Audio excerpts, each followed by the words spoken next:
Nous entamons aujourd'hui la séquence 4 du programme des classes de 3e en histoire intitulée Les démocraties face au totalitarisme en Europe.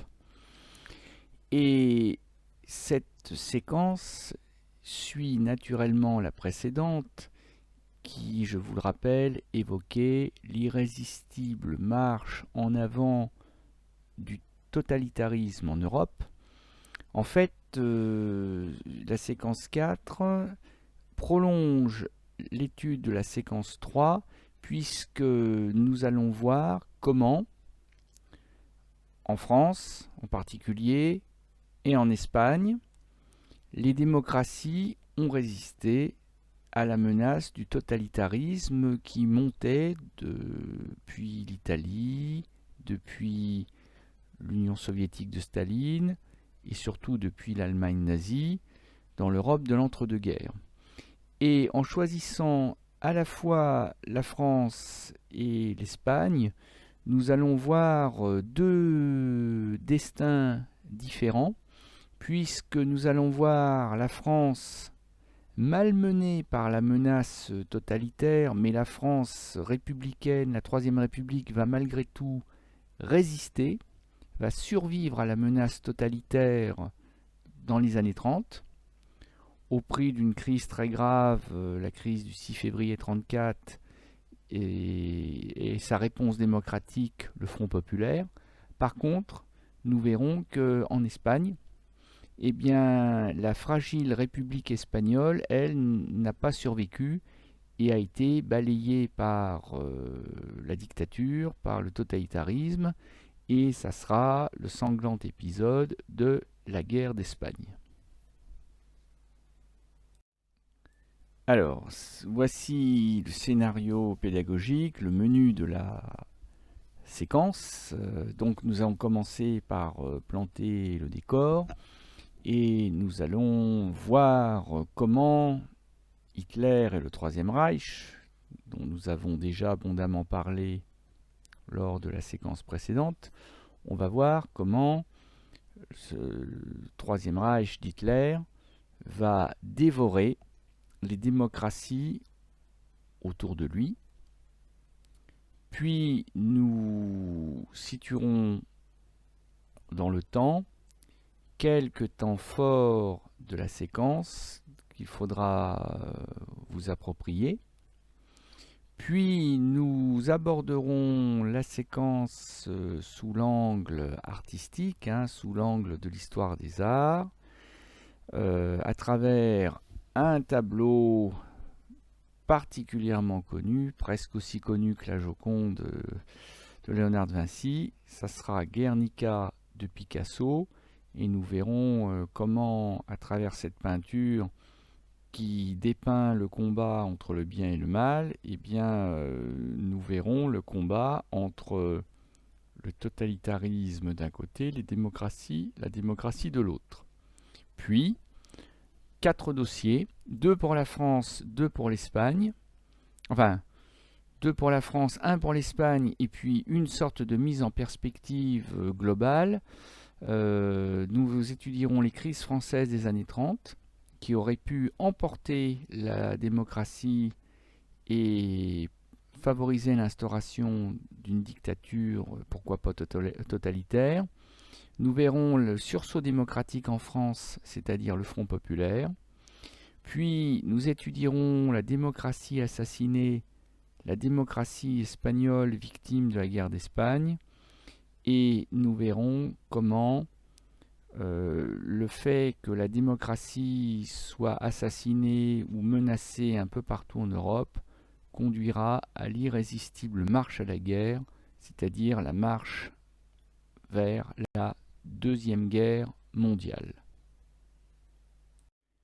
Grand A, surenchère territoriale nazie et expansion du Troisième Reich, 1933-1939.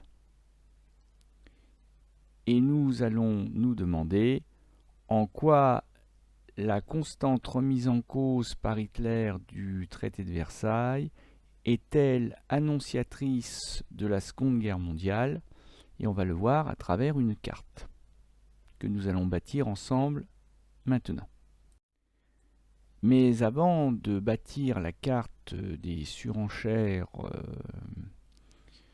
nazies en Europe, il faut repartir de la carte que nous avons étudiée lorsque nous avons vu dans la séquence 3 la montée en puissance des dictatures et des dictatures totalitaires, c'est-à-dire bien se rappeler que la démocratie est sur la défensive, que la démocratie recule partout en Europe, dès les années 1920, mais aussi au cours des années 1930, et que la démocratie fragilisée en est réduite à ces bastions traditionnels de l'Europe du Nord et du Nord-Ouest, essentiellement d'ailleurs des monarchies parlementaires, Royaume-Uni, pays scandinaves, Benelux, plus la Troisième République française. Et que partout ailleurs,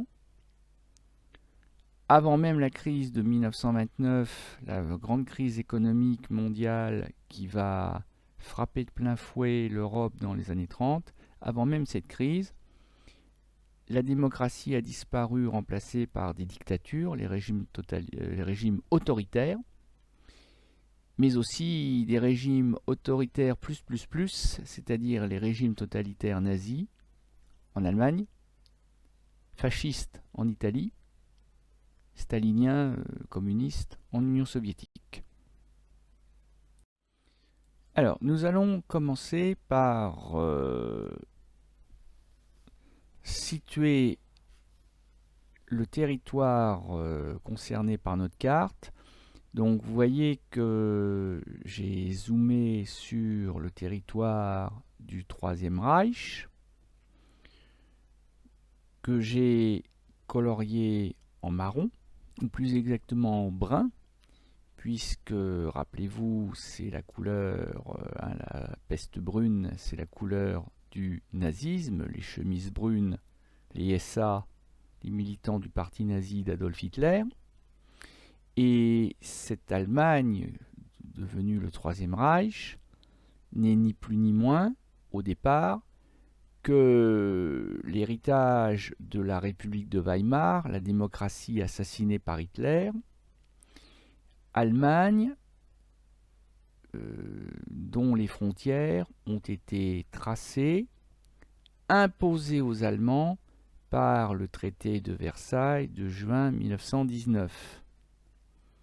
Donc c'est une Allemagne amoindrie, rétrécie, affaiblie, et en plus coupée en deux, puisque je vous le rappelle, afin de donner aux Polonais un accès à la mer Baltique, la Prusse orientale a été séparée du reste du territoire allemand par ce qu'on appellera le corridor de Danzig. Alors l'Allemagne, c'est pas nouveau, c'est pas dû d'ailleurs à Hitler. L'Allemagne est un pays central en Europe. En témoignent les pays qui possèdent des frontières communes avec l'Allemagne à l'époque dans les années 30. Et ça nous en fait 1, 2, 3, 4, 5, 6, 7, ça fait 8 pays qui ont des frontières communes avec l'Allemagne. Donc je les donne dans le sens des aiguilles d'une montre, en partant de midi, donc le Danemark au nord, la Pologne à l'est, la Bohême, Moravie, Slovaquie, c'est ce qu'on appellera la Tchécoslovaquie, mais on va la distinguer en deux régions et j'expliquerai pourquoi tout à l'heure. L'Autriche, la Suisse, la France, la Belgique, les Pays-Bas, ça fait 8, ça fait même 9 si on rajoute le Luxembourg. Voilà, donc c'est un pays central en Europe.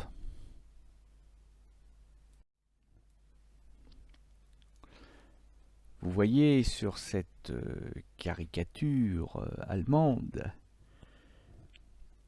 le président du Conseil, Georges Clemenceau, qui s'apprête à décapiter, à guillotiner l'Allemagne, sous les yeux complices de l'anglais Lloyd George, qui vous fait face, et devant la complicité passive de l'américain Wilson, qui reste les bras ballants et qui assiste au crime contre le peuple allemand. Vous l'aurez compris, c'est une caricature qui dénonce le traité de Versailles et qui est une caricature allemande, naturellement. Et même si l'on se moque sur l'autre petite caricature d'Adolf Hitler, représenté en Charlot, le personnage de comédie, ce comique incarné par Charlie Chaplin dans plusieurs films très célèbres des années 1920-1930, eh bien, cette caricature rappelle aussi que Hitler s'est juré de détruire le traité de Versailles, de rendre à l'Allemagne nazie sa puissance, son rayonnement, et que cet argument a beaucoup compté pour les électeurs et les sympathisants qui ont voté pour le nazisme et qui ont voté pour Hitler. Alors rappelez-vous que le traité de Versailles avait expressément interdit aux Allemands d'entretenir des troupes et du matériel de guerre sur la rive gauche du Rhin. Hitler, dès sa prise de pouvoir, enfin 1935 en fait, va tenter un premier coup de poker pour tester la réaction, plus exactement la réactivité des alliés franco-anglais. Il va remilitariser la Rhénanie, la rive gauche du Rhin. Et on voit sur cette photographie des soldats allemands qui traversent un pont qui enjambe le Rhin, sous les vivas de la foule, la population civile allemande, qui voit avec fierté que la rive gauche du Rhin est à nouveau défendue par les maigres troupes autorisées par le traité de Versailles, c'est-à-dire, je vous le rappelle, à peine 100 000 hommes, c'est-à-dire pas grand-chose. C'est un coup de poker parce que si les Français et les Anglais avaient réagi brutalement, puisque c'est une violation du traité de Versailles, donc c'était un motif de guerre, si les Français et les Anglais avaient lancé leurs troupes contre l'Allemagne, l'Allemagne aurait été probablement écrasée.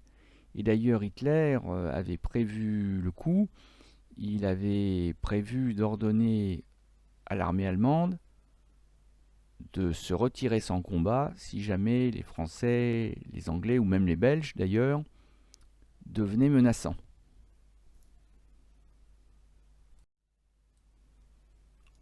La chance sourit aux audacieux, mais Hitler était aussi à peu près sûr de son coup parce qu'il savait que les Américains avaient décidé de se désintéresser des affaires européennes, donc c'était une menace en moins. Il savait, Hitler, que Français et Anglais avaient été tellement traumatisés par la grande boucherie de 1914-1918 que les opinions publiques franco-britanniques n'accepteraient jamais que leur pays fasse la guerre à l'Allemagne, juste pour une question finalement secondaire, puisque après tout la Rhénanie est un territoire allemand. Alors pourquoi ne pas finalement laisser l'Allemagne réoccuper militairement son territoire sachant que de toute façon l'armée allemande est très faible. Donc c'est pas une menace suffisante ni pour la Belgique, ni pour la France, ni pour le Royaume-Uni. Et donc la Rhénanie, la rive gauche du Rhin, est remilitarisée le 7 mars. Alors tout à l'heure, oui, j'ai dit 1935, je voulais dire 1936 en fait. Donc ça fait 3 ans à peu près qu'Hitler est au pouvoir. Et l'Allemagne est déjà devenue le Troisième Reich, c'est-à-dire la dictature totalitaire. Toujours fidèle à sa politique de destruction systématique du traité de Versailles, Hitler va chercher à fusionner l'Autriche et le Troisième Reich. Pour Hitler, je vous le rappelle, c'est d'abord une question personnelle, hein, puisque Hitler est de nationalité autrichienne. Il est né à la frontière entre l'Autriche et l'Allemagne, hein, d'un papa douanier. Et d'ailleurs, Hitler y voit comme un symbole. Il l'avait dit dans Mein Kampf, son livre-programme écrit en 1924. Il écrivait que les peuples de sang allemand doivent être unifiés dans un seul et même pays. Or, pour Hitler, les Autrichiens sont des Allemands. Et Hitler va tenter un nouveau coup de poker. Il va, alors je passe les détails, organiser des troubles en Autriche et pousser les Autrichiens à réclamer l'unification avec l'Allemagne. Et il ne faut pas s'y tromper, hein. Les jeunes qui agitent des drapeaux à svastika, à croix gammée, qui accueillent comme des libérateurs, comme des frères, comme des amis les soldats allemands qui franchissent la frontière, ce ne sont pas des Allemands, ce sont des Autrichiens. Donc clairement, c'est pas une invasion de l'Autriche. C'est l'Anschluss, la fusion, l'annexion pacifique, l'intégration pacifique de l'Autriche dans le Troisième Reich. Nous sommes donc le 13 mars 1938 et finalement l'Autriche devient la province méridionale du Troisième Reich, c'est-à-dire la méridionale, c'est-à-dire la plus au sud. L'Autriche cesse d'exister en tant que pays. Ça aussi, ça constitue une violation du traité de Versailles. Et alors là, cette violation, elle est beaucoup plus insupportable parce que, très clairement, l'Autriche, c'était un pays étranger. C'est une annexion, c'est une conquête. Alors certes pacifique, mais c'est quand même une conquête. Donc c'est une violation des frontières imposées par le traité de Versailles. Donc c'est un motif de déclaration de guerre de la part des Alliés contre l'Allemagne. Hitler fait le même pari. Alors c'est un coup de poker audacieux, hein. Il fait le pari que, toujours pour la même raison, les opinions publiques autrichiennes, britanniques et françaises ne voudront pas d'une guerre. Après tout, après tout, les Autrichiens, c'est des Allemands. Ils veulent fusionner avec l'Allemagne, grand bien leur face. Et les Français et les Anglais vont laisser Hitler intégrer l'Autriche au Troisième Reich.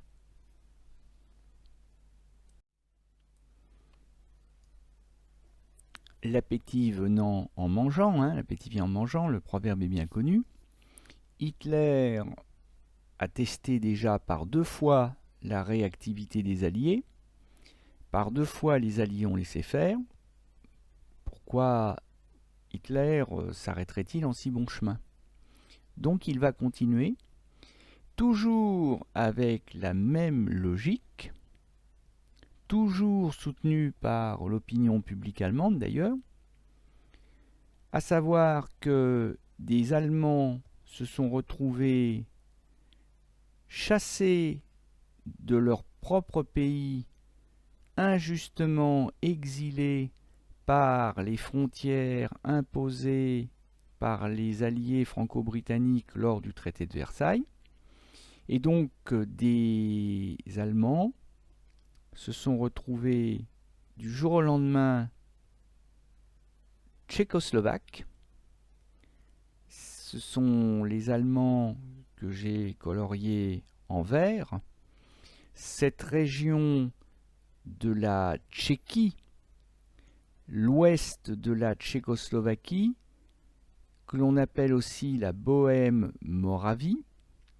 Et donc ces peuples allemands sont à la frontière entre l'Autriche, le Troisième Reich, et l'ouest de la Tchécoslovaquie, bon, autrement dit donc la Bohême-Moravie. Hitler exige que ce peuple allemand des Sudètes, comme on les appelle aussi, redevienne allemand, et le territoire qui va avec aussi. Cette photographie a fait le tour du monde. On voit des femmes esquisser le salut nazi. Alors, la femme la plus à gauche, son enthousiasme ne laisse aucun doute. En revanche, la femme la plus à droite, celle qui pleure, l'interprétation pose problème. Parce que on peut voir son attitude, on peut la lire de deux manières différentes et contradictoires. On peut voir une femme écrasée par l'émotion, submergée par la joie. Elle en pleure littéralement de joie de se voir redevenir allemande. Mais on peut aussi lire le chagrin. C'est-à-dire qu'il s'agit peut-être d'une Tchèque, parce qu'après tout, dans cette région frontalière des Sudètes, peuplée d'Allemands, il n'y a pas non plus que des Allemands, il y a aussi des Tchèques, et elle va se retrouver finalement intégrée à un pays qui n'est pas le sien, et elle est contrainte et forcée d'acclamer les Allemands, les soldats allemands qui arrivent dans la région comme des libérateurs, alors qu'en réalité, à ses yeux, ils sont des envahisseurs. Bon, ben, on n'a jamais vraiment su ce qu'elle pensait, puisque bon, ben, il y a des mystères comme ça, et on peut lire la joie ou le chagrin, comme on veut. On aura l'occasion de voir, le moment venu, que l'Europe entière, le monde peut-être même, a retenu son souffle, parce que les Sudètes, ça a failli être la revendication, la surenchère de trop.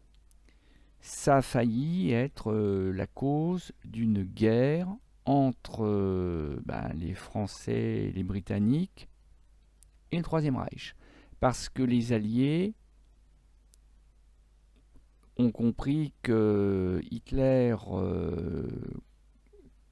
multipliait les exigences, les violations du traité de Versailles, et que, à laisser faire Hitler, Français et Britanniques laissaient Hitler se renforcer, parce que, par exemple, les Autrichiens maintenant se battront sous uniforme allemand en cas de guerre, et plus l'Allemagne se fait menaçante, plus les Français et les Anglais passent pour des faibles, et plus leur image internationale en souffre. Donc la guerre aurait pu éclater à ce moment-là, mais va se tenir à Munich une conférence dite de la dernière chance, et au cours de cette conférence, les démocraties françaises et britanniques vont abandonner la Tchécoslovaquie et vont livrer les Sudètes à Hitler, donnant raison à Hitler. Les Français et les Britanniques sont prêts à presque tout pour sauver la paix.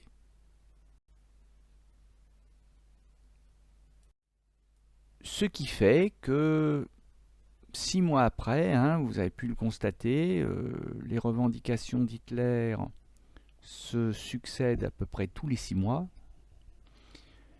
Hitler va mettre la main sur le reste de la Tchéquie, c'est-à-dire le reste de la partie tchèque de la Tchécoslovaquie, et que l'on appelle donc la Bohême-Moravie. Il s'empare de Prague. Bon, de toute façon, voilà, pourquoi s'arrêter à la moitié du chemin? On voit Hitler qui passe en revue des troupes, des soldats allemands devant le château de Prague. Donc il est à Prague, et Prague n'est plus tchèque, Prague est devenue allemande.